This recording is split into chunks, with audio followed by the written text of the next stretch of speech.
Welcome to SR7 TV news. బులెటిన్ల ముందుగా headlines.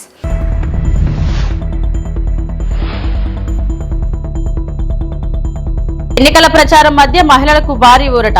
5,000 జమ చేసిన తమిళనాడు సీఎం ఎంకే స్టాలిన్.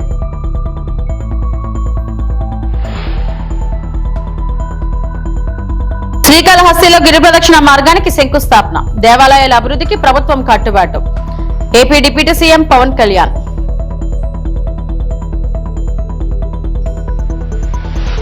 వితంతు పింఛన్ల సమస్యకు త్వరలో పరిష్కారం. మంత్రి కొండపల్లి శ్రీనివాస్.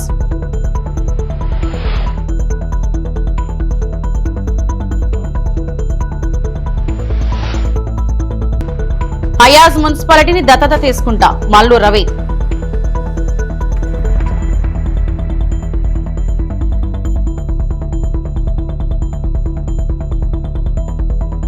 లక్సిట్పేట కౌంటింగ్ లో ఉద్రిక్తత. సీసీ ఫుటేజ్ చూపాలని అభ్యర్థుల డిమాండ్. తమిళనాడు శాసనసభకు ఏప్రిల్ నెలలో ఎన్నికలు జరగనున్నట్లు ప్రచారం జరుగుతున్న నేపథ్యంలో ఆ రాష్ట్ర ముఖ్యమంత్రి ఎంకే స్టాలిన్ మహిళలకు గుడ్ న్యూస్ చెప్పారు. కలైంగర్ పథకం కింద ఒక్కొక్కరికి 5,000 రూపాయలు చొప్పున రాష్ట్రంలోని 1.3 కోట్ల మంది మహిళల ఖాతాల్లో డబ్బు జమ చేసినట్లు ప్రకటించారు. ఈ మొత్తంలో 2,000 సమ్మర్ స్పెషల్ అని పేర్కొన్నారు. ప్రతి నెల మహిళలకు అందించే 1,000 రూపాయల ఆర్థిక సహాయాన్ని ముందుగానే అందించినట్లు తెలిపారు. அதை சமாளித்து மக்களின் உயிரை காத்தது மட்டுமில்லை, அவங்க வாழ்வாதாரத்தை காக்க 4,000 ரூபாய் நிவாரணத் தொகையையும் வழங்கணும். சென்ற ஆட்சி விட்டுட்டு போன கடுமையான நிதி நெருக்கடியை சமாளித்து ஆட்சிக்கு வந்ததுமே பல திட்டங்களை நிறைவேற்றணும். நம்ம ஆட்சிக்கு வர்றதுக்கு முன்னே மாதம் 1,000 ரூபாய் உரிமைத் தொகை வழங்கப்படும்னு அறிவித்தேன். அப்போ இது சாத்தியமே இல்லைன்னு சிலர் சொன்னாங்க. ஆனாலும் நிதி நெருக்கடியை சமாளித்து ஒன்றிய அரசினுடைய ஓரவஞ்சனையை மீறி கடந்த 2023ஆம் ஆண்டு செப்டம்பர் மாதம் முதல் கலைஞர் மகளிர் உரிமை திட்டத்தை வெற்றிகரமாக செயல்படுத்திட்டு வரோம். முதல்ல 1,13,00,000 மகளிருக்கு பயனளித்த இந்த திட்டம் அண்மையில் அது விரிவுபடுத்தப்பட்டு இப்போ 1,31,00,000 குடும்பத் தலைவிகள் பயன்பெற்று வராங்க. இது வெறும் நிதி உதவி இல்லை, சமூகத்தில் பெண்கள் ஆற்றும் பங்களிப்பை. శ్రీకాళహస్తి క్షేత్రంలో గిరి ప్రదక్షిణ మార్గానికి శంకుస్థాపన కార్యక్రమం ఘనంగా నిర్వహించారు. కార్యక్రమంలో ఆంధ్రప్రదేశ్ ఉప ముఖ్యమంత్రి పవన్ కళ్యాణ్ పాల్గొన్నారు. ఈ సందర్భంగా పవన్ కళ్యాణ్ మాట్లాడుతూ రాష్ట్రంలోని అన్ని దేవాలయాలకు అవసరమైన సదుపాయాలు కల్పించేందుకు కూటమి ప్రభుత్వం సిద్ధంగా ఉందన్నారు. దేవాలయాల అభివృద్ధి, భక్తులకు మెరుగైన వసతులు కల్పించడం ప్రభుత్వ ప్రధాన లక్ష్యమని తెలిపారు. శ్రీకాళహస్తి క్షేత్రగిరి ప్రదక్షిణ మార్గం అభివృద్ధితో భక్తులకు మరింత సౌకర్యం కలుగుతుందని ఆయన పేర్కొన్నారు. ఈ కార్యక్రమంలో దేవాదాయ శాఖ మంత్రి ఆనం రామనారాయణ రెడ్డి తదితరులు పాల్గొన్నారు. ధర్మ పరిరక్షణకి చాలా ముందుండి నడిపిస్తున్న ఆలయాల నిర్వహణకి నిరాదరణకి గురై అలాంటి పరిస్థితుల్లో ధర్మాదాయ శాఖ మంత్రివర్యులు బాధ్యత తీసుకున్న తర్వాత ఆనం రామనారాయణ రెడ్డి గారు పాలక మండలి కనుక నిజంగా వారి విధులు కనుక నిర్వహించుంటే ఈ తప్పులు జరుగుండేవి కామేమో నాకు అనిపిస్తాయి. సో భవిష్యత్తులో వాళ్ళు చేసిన ఆ తప్పిదాలు కానీ ఆ అపచారాలు కానీ మనం చేయకుండా ఉండాలి. మనకి ఆ సర్వేశ్వరుడి ఆశీస్సులు మనకు బలంగా ఉండాలంటే మనం పాలిటిక్స్ అసైడ్ లేదంటే ఎటువంటి విషయాలకి తావివ్వకుండా నిజంగా మనం ఆ పరమేశ్వరుడు మనం రక్షిస్తాడు కాబట్టి ఆయన కృతజ్ఞతాపూర్వకంగా మనం అపచారాలు జరగకుండా చూసుకోవాలి. పాలక మండలి బాధ్యతను మనస్ఫూర్తిగా మీ అందరికీ ఒక విన్నపంతో తెలియజేసుకుంటున్నాను. అలాగే 22 కిలోమీటర్ల ఈ గిరి ప్రదక్షిణ మార్గాన్ని దాదాపు 10 కోట్ల రూపాయలు వెచ్చించి ఈ రోజున అంతకుముందు పెట్టింది కాకుండా 10 కోట్ల అదనంగా ముఖ్యమంత్రి గారి ఆధ్వర్యంలో జరుగుతూ ఉంది. అలాగే దీన్ని మొత్తం రెండు వైపు భవిష్యత్తులో బాగా చక్కగా మొక్కలు మన పచ్చదనం ఉండేలాగా మొక్కలు నాటే కార్యక్రమాన్ని కూడా శివరాత్రి బ్రహ్మోత్సవాల అనంతరం శ్రీకారం చుట్టబోతున్నాం. శ్రీకాళహస్తి గిరి ప్రదక్షిణ ద్వారా ప్రతి భక్తురాలికి కైలాసగిరి ప్రదక్షిణ చేసిన పుణ్యఫలం దక్కాలని మనస్ఫూర్తిగా ఈ సందర్భంగా నేను కోరుకుంటున్నాను. గౌరవ ప్రధానమంత్రి శ్రీ నరేంద్ర మోదీ గారి మార్గనిర్దేశకత్వంలో చంద్రబాబు నాయుడు గారి నాయకత్వంలో కూటమి ప్రభుత్వం అధికారం చేపట్టిన నాటి నుంచి ప్రతి అడుగులో కూడా మన ధర్మ పరిరక్షణకి కృషి చేస్తూ ఆలయాలకు వెళ్ళే రోడ్లను అభివృద్ధి చేస్తాం. ఇందాక మనం రామనారాయణ రెడ్డి గారు చెప్పినట్టుగా అసలు ఏజెన్సీ ప్రాంతాల్లో కూడా ప్రజలు భక్తులు కోరుకుంటే అక్కడ ఆలయాలు నిర్మించాలని చాలా చాలా గొప్ప సంకల్పం అది. దాన్ని ముందుకు తీసుకెళ్తున్నందుకు మనస్ఫూర్తిగా మనసావాచ వారికి నేను కృతజ్ఞతలు తెలియజేసుకుంటా ఉన్నాను. అలాగే చాలా సందర్భాల్లో కొన్ని గుళ్ళకి నేను ప్రత్యేకించి వారికి దృష్టికి తీసుకొచ్చినప్పుడు, ఉదాహరణకు ఐఎస్ జగన్నాథపురం లక్ష్మీనరసింహస్వామి వారి క్షేత్రానికి కొండపైకి వెళ్ళారు ఘాట్ రోడ్డుకి 3,70,00,000 వ్యయంతో నిర్మిస్తున్నాం. వారి సహకారం మర్చిపోలేదు. అలాగే కోటప్పకొండ పరిసరాల్లో కూడా రోడ్ల నిర్మాణం చేపడితే కోటప్పకొండ నుంచి కొత్తపాలెం గ్రామం వైపు వెళ్ళే రోడ్డుని సుమారు 4 కోట్లతోటి నిర్మించి ప్రజలకి అందుబాటులో తీసుకొస్తా ఉన్నాం. వితంతు పింఛన్లకు త్వరలో మోక్షం కల్పిస్తామని మంత్రి కొండపల్లి శ్రీనివాస్ తెలిపారు. పింఛన్ల పంపిణీపై ఉంగుటూరు ఎమ్మెల్యే ధర్మరాజు అడిగిన ప్రశ్నకు ఆయన అసెంబ్లీలో సమాధానమిచ్చారు. ఈ సందర్భంగా మంత్రి మాట్లాడుతూ అర్హులైన వితంతులకు పింఛన్లు సకాలంలో అందేలా చర్యలు తీసుకుంటున్నామని చెప్పారు. పెండింగ్ లో ఉన్న దరఖాస్తులను పరిశీలించి అర్హత ఉన్నవారికి పింఛన్లు మంజూరు చేస్తామని తెలిపారు. పింఛన్ వ్యవస్థను మరింత పారదర్శకంగా సమర్థవంతంగా అమలు చేసే దిశగా ప్రభుత్వం చర్యలు చేపట్టిందన్నారు. 2029 నాటికి 39 లక్షల పెన్షన్లు ఉన్నాయి అధ్యక్ష. అది తప్పు అధ్యక్ష. 54,10,000 పెన్షన్స్ 2019కి ఉన్నాయి అధ్యక్ష. అక్కడి నుంచి వాళ్ళు 65 లక్షలు చేశారని చెప్పాలి అధ్యక్ష. ఎందుకంటే 39 అనేది చాలా తప్పు. 54,10,000 పెన్షన్స్ 2019 నాటికి అప్పటి కూటమి ప్రభుత్వం ఇవ్వడం జరిగింది అధ్యక్ష, తెలుగుదేశం ప్రభుత్వం. మరి అలాగే పెన్షన్ తీసామని చెప్తున్నారు అధ్యక్ష. ఇప్పటి వరకు గత 20 నెలలుగా పెన్షన్స్ తీయడం అనేది ఎక్కడా జరగలేదు అధ్యక్ష. గత గవర్నమెంట్లో 6 నెలలకు ఒకసారి 6 స్టెప్ వ్యాలిడేషన్ అని చెప్పి పెన్షన్ తీసి కొత్తవి ఇచ్చారు అధ్యక్ష. కానీ ఈ 20 నెలల్లో పెన్షన్స్ అనేది ఎవరికి కూడా తీయలేదు అధ్యక్ష.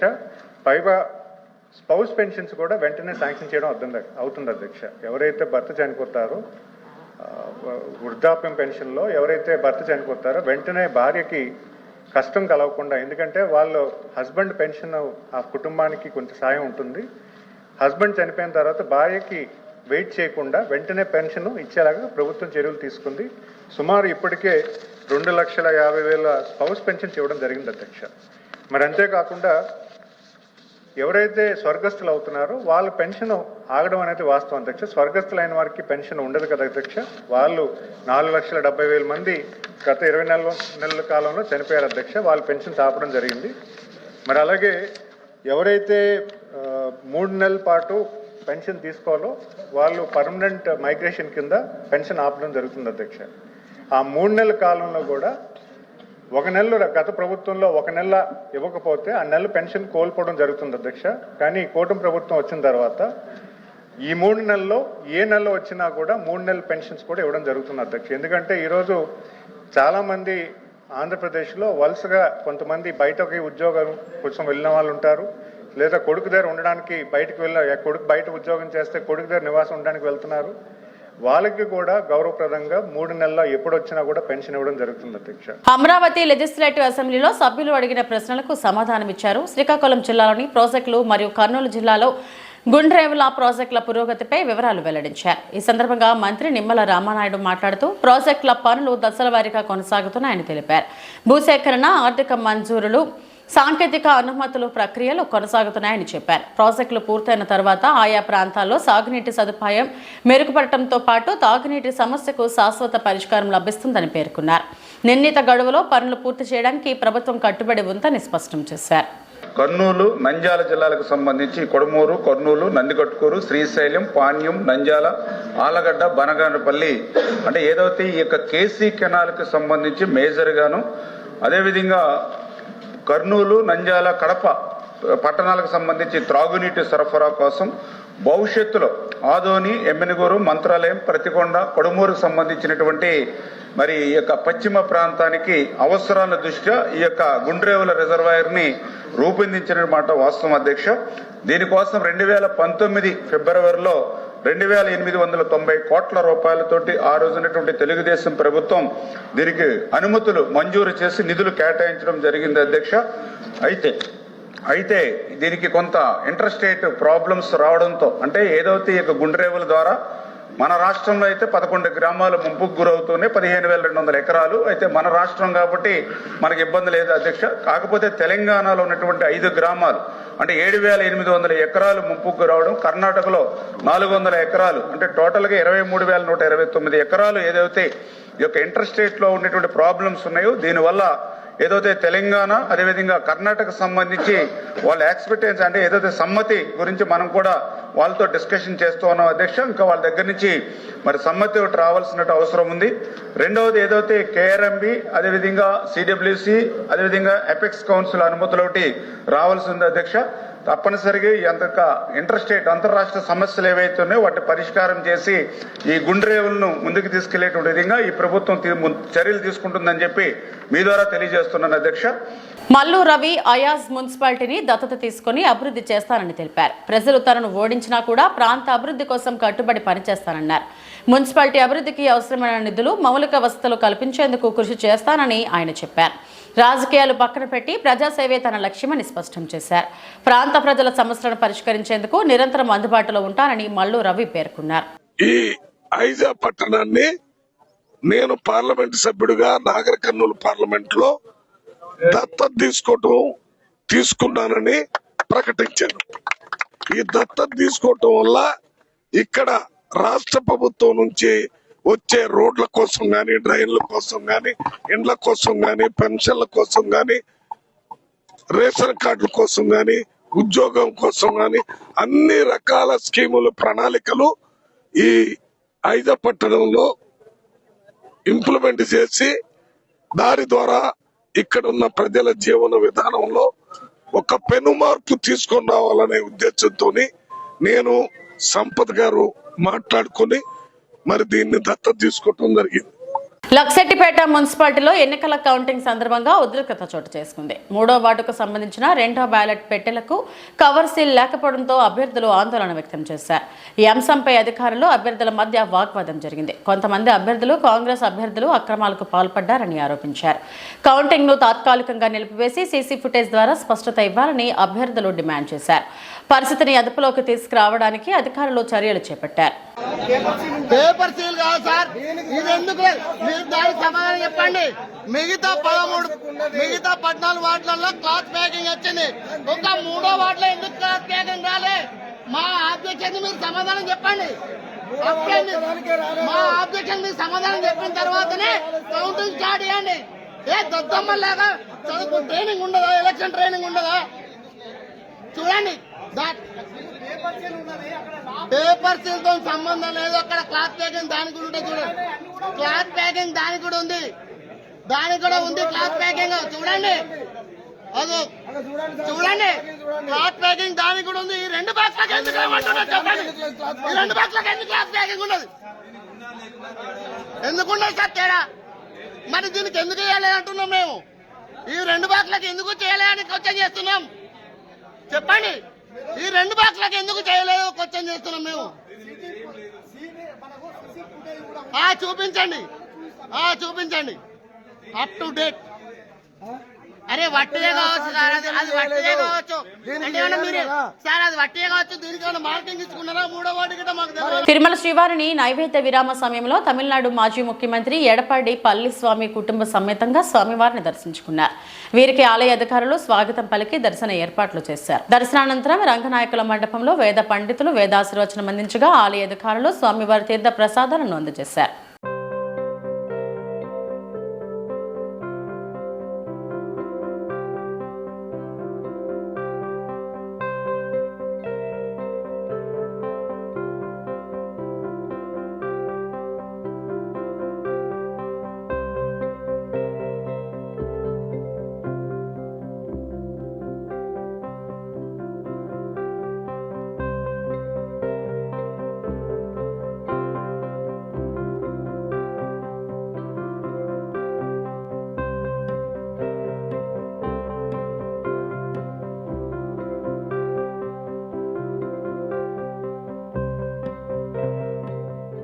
విశాఖపట్నంలోని ఆర్కే బీచ్ సాగర తీరాన మహాశివరాత్రి సందర్భంగా ఈ నెల 15న ఆదివారం 41వ మహాకుంభాభిషేకం నిర్వహించనున్నట్లు ఉత్సవ కన్వీనర్ తెలుగు శక్తి అధ్యక్షుడు బీవీ రామ్ తెలిపారు.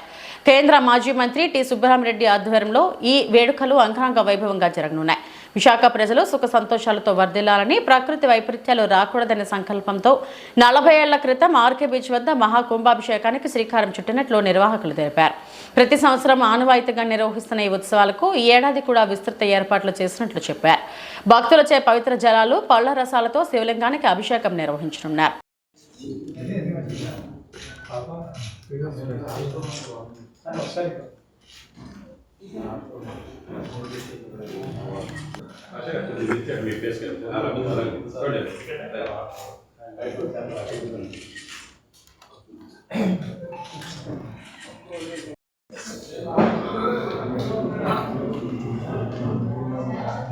అందరికీ నా ఉదయపూర్ నమస్కారాలు. రేపు 15 టీఎస్ఆర్ ఆధ్వర్యంలో 41వ మహా కుంభాభిషేకం చేయబోతున్నారు. ఇది గడిచిన 40 సంవత్సరాల ఈ తాతగారైన శివభక్తులు గారు ఒకటే చెప్పారు, సుబ్రహ్మణ్య గారు, ఇది విశాఖపట్నంలో మీరు చేస్తే విశాఖపట్నం ప్రజలకి మంచిదని, ఎటువంటి ఆటంకం రాకుండా విశాఖపట్నం అవుతారని చెప్పి మనం చేశారు. క్రమం తప్పకుండా సుబ్బరామరెడ్డి గారు ఆచరిస్తున్నారు. మరి మనం చూసాం, విశాఖపట్నంలో హుదూద్ తుఫాన్లు వచ్చినా, ఎన్నో ప్రజలు వచ్చినా, కేవలం విశాఖపట్నంలో మనం చేసిన ఇలాంటి కార్యక్రమం వల్ల విశాఖపట్నం ఏమి కాకుండా ఇన్నాళ్ళు ప్రశాంతంగా మేము ఒకటే పిలిపిస్తున్నాం, రేపు 15. ఎందుకంటే చాలామంది నేవీ మేళ వల్ల ఆటంకం వస్తుందని చెప్పి అనుకున్నారు. కానీ నేను స్వయంగా కలెక్టర్ గారి దగ్గరికి, అలాగే నేవీ కమాండర్ మనోజ్ కుమార్ కట్టడం జరిగింది. వాళ్ళు ఒకటే చెప్పారు, డెఫినెట్గా నేవీ కమాండర్ మనోజ్ కుమార్ ఒకటే అన్నారు, మేము ఈ కార్యక్రమం ఆపం, నేను కూడా శివభక్తునే, డెఫినెట్గా మేము అడ్జస్ట్ చేసుకొని మీకు కోఆపరేట్ చేస్తామని చెప్పి అని హామీ ఇచ్చారు. కలెక్టర్ గారికి ఇదే విషయం చెప్పారు, ఫోన్ చేసి మాట్లాడారు, మీరు సపోర్ట్ అని చెప్పారు. Definitely we are thankful to the district administration అందరికీ. రేపు ఎందుకంటే ప్రతి సంవత్సరం సుబ్బరామరెడ్డి గారు భక్తుల చేత అభిషేకం చేస్తున్నారు, అది క్రమం తప్పకుండా ఈ సంవత్సరం కూడా భక్తులు ఈ అవకాశాన్ని సద్వినియోగం చేసుకుని మనం చేస్తున్నాం. డెఫినెట్గా ఆ రోజు మధ్యాహ్నం హోమం, సాయంకాలం కార్యక్రమం కూడా ఉంది. దాని డెఫినెట్గా ఇది ఎందుకంటే ఏమీ ఆశించకుండా సుబ్బరామరెడ్డి గారు 41 సంవత్సరం ప్రజలు బాగుండాలి, నేను ఏదైతే విశాఖ దత్తత తీసుకున్నానో నా ప్రాంతం సుభిష్టంగా ఉండాలని చెప్పి ఆయన నిరంతరం పోరాడుతున్నారు. ఎందుకంటే ఇది అందరికీ రాజులాంటి ఉదయం. మరి నిజంగా భగవంతుడు ఆయనకి ఇచ్చిన మంచి ఉదయం విశాఖపట్నంలో చేస్తున్న పుణ్యం, అదృష్టం మనం చేస్తాం. డెఫినెట్గా రేపు 15వ తారీఖుని ప్రజల్ని, శివభక్తుల్ని అందరినీ పాల్గొని కోరుతున్నారు. ఈ కార్యక్రమాన్ని జయప్రద దివస్గా తెలుగు శక్తి ఉత్సవ కన్వీనర్గా మనం చేస్తాం. హెమిగ్నూరు కోతులబావి ప్రాంతంలో దశాబ్దాలుగా వ్యాపారం చేస్తున్న 15 కుటుంబాలు తమను రోడ్డున పడేశారని ఆవేదన వ్యక్తం చేశాయి.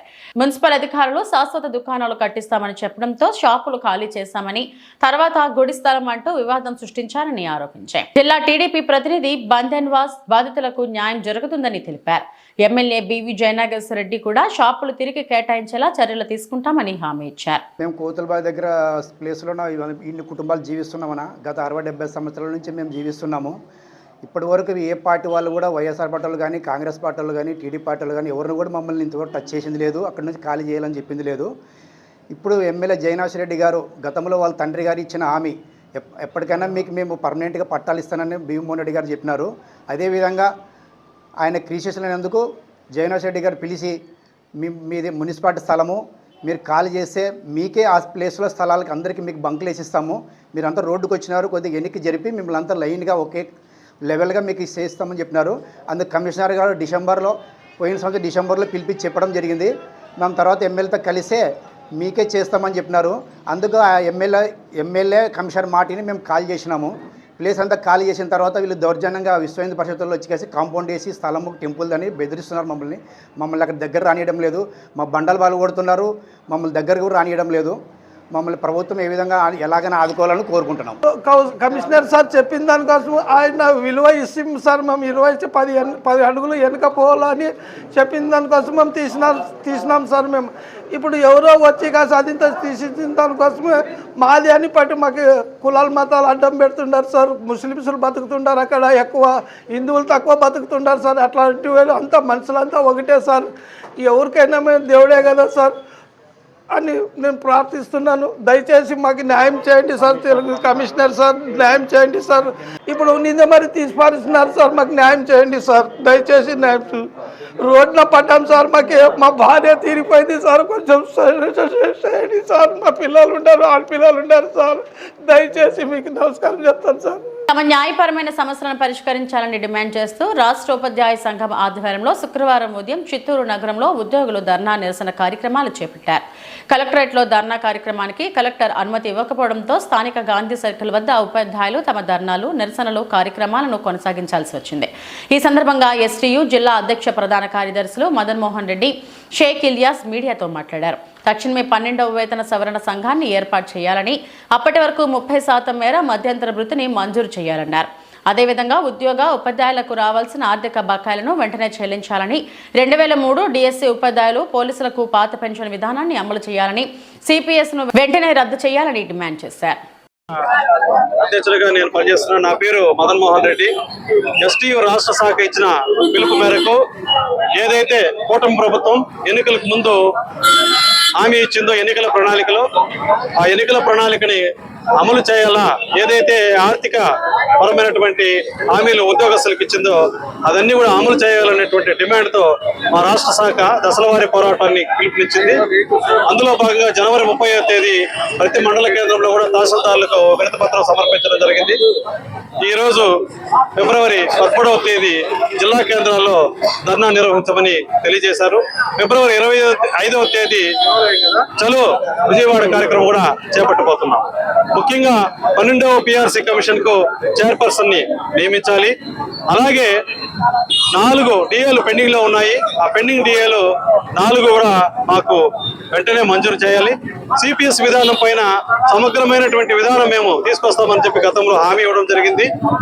గతంలో మనకు ఎన్నికలకు ముందు గౌరవ ముఖ్యమంత్రి కానీ, గౌరవ ఉప ముఖ్యమంత్రి కానీ ఇద్దరు కూడా హామీ ఇవ్వడం జరిగింది. మెరుగైనటువంటి విధానాన్ని సిపిఎస్ విధానం పైన ప్రకటిస్తామని. సో ఆ డిమాండ్ కూడా పరిష్కరించాలని చెప్పి కూడా తెలియజేస్తూ, రిటైర్ అయినటువంటి ఉద్యోగస్తులకి 15 నెలలు కావస్తున్న గ్రాట్యుటీ కూడా వచ్చేటువంటి పరిస్థితి లేదు. సో రిటైర్ అయినటువంటి ఉద్యోగస్తులందరికీ కూడా గ్రాట్యుటీ మంజూరు చేయాలి. అలాగే పిఎఫ్ కానీ, ఏపీజీఎల్ఐ కానీ ఇవన్నీ కూడా వాళ్ళకు రిటైర్ అయినటువంటి ఉద్యోగస్తులకి ఫైనల్ పేమెంట్స్ సంవత్సరాలు 15 నెలలు 16 నెలలు అయింది, ఇప్పటికీ అట్లే పెండింగ్ లోనే ఉన్నాయి.